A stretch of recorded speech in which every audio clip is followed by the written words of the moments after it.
Hi there. My name's Terces, and I want to welcome you to the Unreasonable Grateful podcast, Living in Grace by Choice. So every week, I welcome those of you who have been with me for a good while now, a few years. Some of you joined midway, some of you may be listening for the very first time. Wherever you are on your journey, I want to welcome you. Thank you for being a part of my journey. It's my hope that in this episode or in one of the episodes that you listen to, that you hear something that perhaps maybe you've heard it before, but maybe it just wasn't the right time or the right place and it didn't resonate in the right way. But perhaps it will this time, and it will open something up for you, make a little bit more room for you to discover more of who you are and move you along a little further on your own personal journey of recovering those broken off pieces of ourselves that, quite frankly, the older I get, the more I'm confident that all of us have. We don't all relate to it like we're on a journey of recovery. Those of us, like myself, who have dealt with addiction, for me, this is my 38th year of recovering from 20 years of living with an eating disorder after healing from sexual abuse. So, yeah, welcome. It's great to have you. I also share every week that I don't have your answers. I actually believe that you do.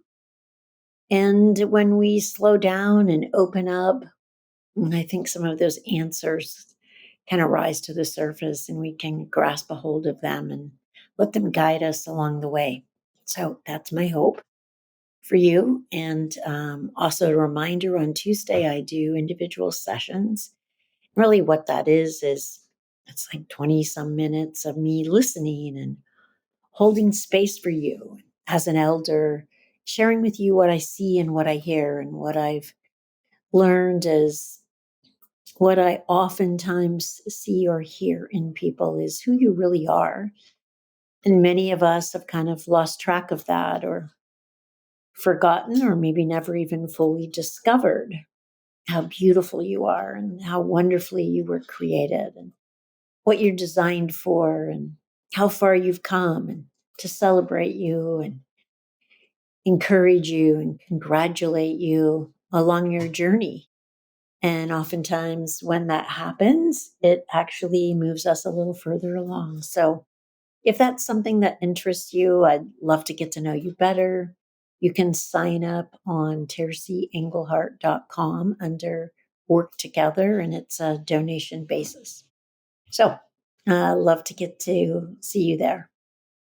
So this particular episode is called Your Attention is Your Most Valuable Asset.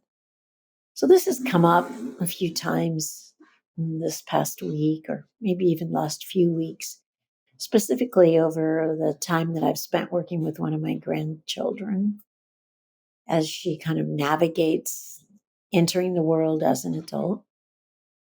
And we don't often relate to it in that way. So in the description of this episode, I said, do you ever get frustrated? Do you ever get discouraged? Do you ever get distracted? Do you ever get angry?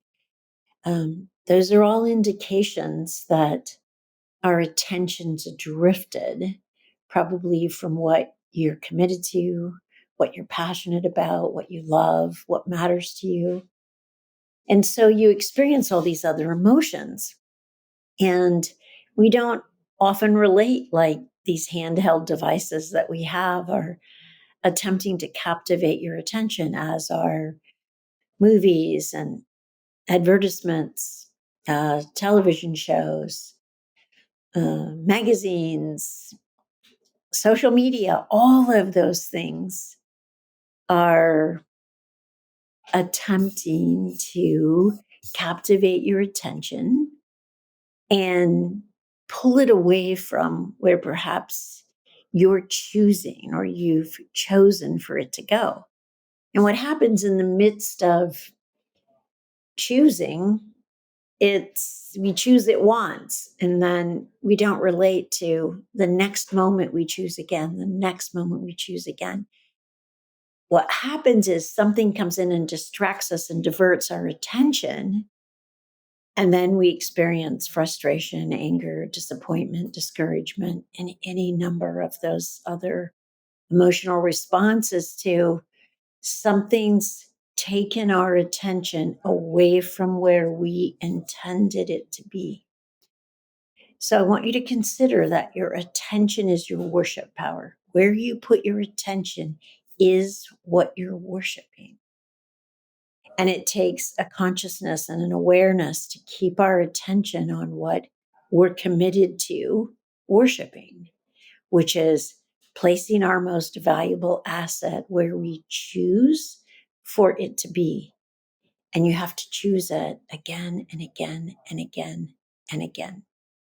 I was talking with my granddaughter and helping her just count, just breathe and count when she gets distracted. And one day her response was, I'm counting all the time. And, we can be light about that. We can laugh at that, but it's true. She's actually very accurate. Your attention is fragile and it's powerful. And there's a battle going on for it. And you have to battle equally as strong to keep navigating it where you want it to be. And I said to her, just look out the window wherever you are right now. What do you see? And she said, a tree. And I said, does it have the leaves on it? It does. Are the leaves green? Yes. Are they beautiful? Yes. Are they moving in the wind? Yes. So I was able to just direct her attention away from the upset, the anxiety, the frustration, the disappointment. And that's what each one of us is going to be working on doing, not just this week, but the rest of your life. And so this week, I want you to practice that. Just notice how many distractions there are and how quickly you can catch that your attention's been usurped by something other than what you intended. And you can choose, consciously make a choice to bring it back to what you're committed to attending to or to worshiping. And it is a second by second by second opportunity. And it's a big opportunity. So remember, your attention is your greatest asset. And there is a battle going on to grab it, to hold it, to captivate it. That's what all those algorithms are. Like, we didn't used to talk about algorithms until we had all this technology, but that's what they are. They're gathering information in order to know what to put, what image or sound to put in front of you that will distract you and captivate your attention and move it towards what they want, what they choose, what's for their benefit. And our job is to pay attention to what we're attending to and to make sure that we're keeping our attention or bringing it back as quickly as possible when it is diverted to what we choose to attend to, what we see as beneficial, where we want it to be based on what we're committed to and based on who we are and who we're committed to being. Okay? So this week, pay attention to what you're attending to. And when you get distracted, you'll be able to notice it by the emotional experience that you're having. See if you can't catch yourself and bring your attention back to what matters most to you. Okay? Have a beautiful week. And I will see you again right here next week.